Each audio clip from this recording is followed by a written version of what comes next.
আলহামদুলিল্লাহি রাব্বিল আলামিন ওয়াসসালাতু ওয়াসসালামু আলা আশরাফিল আমবিয়াই ওয়াল মুরসালিন ওয়া আলা আলিহি ওয়া সাহবিহি আজমাইন, আম্মা বাদ।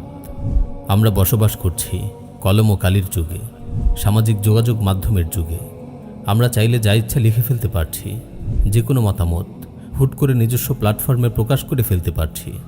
আমরা দ্বীন ও ইসলামের ব্যাপারে খুব অনায়াসেই মতামত ব্যক্ত করে ফেলছি, কিন্তু আমরা যেন ভুলে বসেছি আমাদের প্রতিটি বক্তব্য, প্রতিটি লেখাই গুরুতর আমানত। এগুলো মহান রবের দরবারে তালিকাভুক্ত হচ্ছে এবং অবশ্যই আমরা প্রতিটি শব্দের ব্যাপারে জিজ্ঞাসিত হব।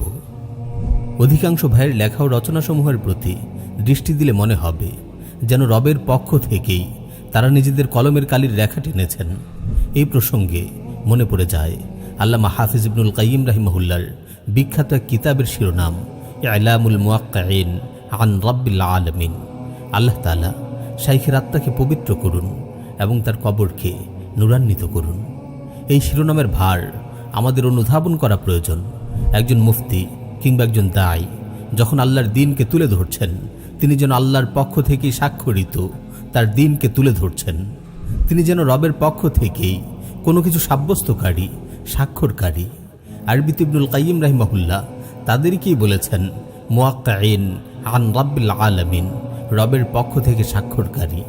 প্রিয় লেখক ও দাঈ ভাইয়েরা, তারা প্রবণতার এই সময়ে আপনার প্রতি নিবেদন, যা কিছুই লিখুন না কেন ভালোভাবে চিন্তা করে লিখুন।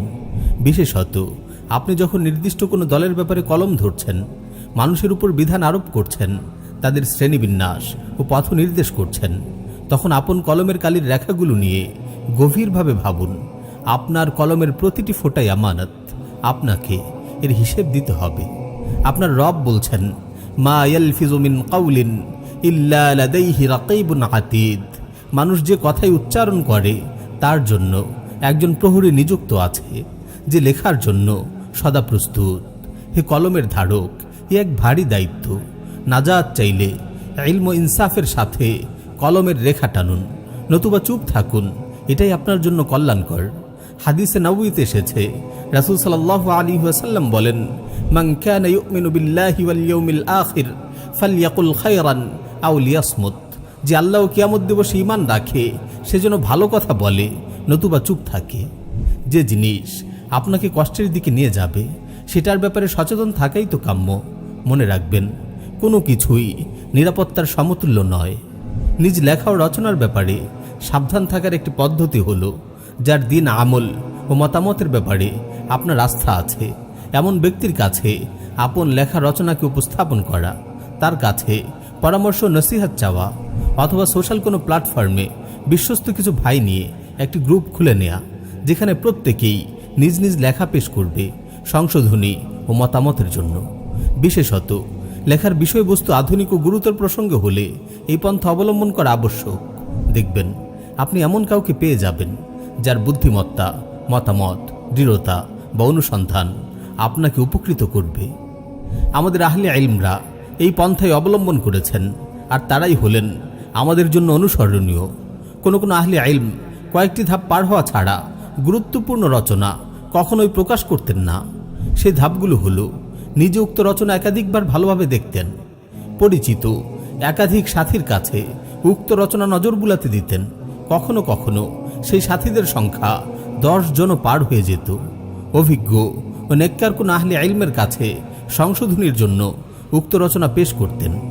এই ধাপগুলো অতিক্রমের পর তারা নিজেদের লেখা প্রকাশ করতেন। তারা নিজেদের বক্তব্য, মতামত ও সিদ্ধান্তের ব্যাপারে এমনই সচেতন ও সতর্ক ছিলেন। আমরা জানি আহলে ইলমদের অনেক পরিষদ নিজেদের অধিকাংশ রচনা দীর্ঘ আলোচনা ও পর্যালোচনার পর প্রকাশ করেন, অথচ তারা তো সেই সব ব্যক্তিত্ব ইলম, রচনা, উপস্থাপনা ও বিন্যাসের ক্ষেত্রে যাদের রয়েছে দীর্ঘ পদচারণা ও মজবুত অভিজ্ঞতা। আলিমদের কেউ কেউ তো নিজ ছাত্রদের মাধ্যমে একটি পর্যালোচনা পরিষদও গঠন করে নিয়েছেন, যারা সংশ্লিষ্ট আলিমের যে কোনো রচনা প্রকাশের পূর্বে গভীর পর্যালোচনার দায়িত্ব পালন করে থাকে। প্রিয় ভাই, একটু চিন্তা করুন, তাদের অনুসরণিত আপনার জন্য সুখকর। কিছু ভাই আছেন যারা নিজ নিজ আইডিও চ্যানেলে তাদের কলম ও জবানের লাগামহীন শব্দমালা প্রকাশ করে যাচ্ছেন, তাদের প্রকাশিত শব্দমালার পেছনে না আছে কোনো বিবেচনা আর না আছে কোনো পর্যালোচনা। প্রিয় ভাইরা, একটু চিন্তা করুন, একটু থামুন। হাদিস শরীফে এসেছে, ওয়াহাল ইয়াকুব্বুন নাসা ফিন্নারি আলা উজুহিহিম আও আলা মানাখিরিহিম ইল্লা হাসাইদু আলসিনাতিহিম। জাবানের কামাই তো মানুষকে অধোমুখী করে জাহান্নামে নিক্ষেপ করবে। জাবান ও কলমের শক্তি আপনার রবের দেয়া নিয়ামত। এই নিয়ামতের প্রতি যত্নবান হন, মহামূল্যবান। এই নিয়ামতকে যারা নাজাতের মাধ্যম বানাতে পারবে তারাই তো সফল। আর তার মতো হতভাগা আর কে আছে যে নিয়ামতকে দুর্ভোগে পরিণত করে? আপনার রবের দেয়া নিয়ামত কলমের শক্তির কামাই যেন আপনাকে আসামির কাঠগড়ায় দাঁড় না করায়। মহান রব আমাদের সকলকে কলমের অপব্যবহার থেকে হেফাজত করুন। আমিন ইয়া রাব্বাল আলামিন।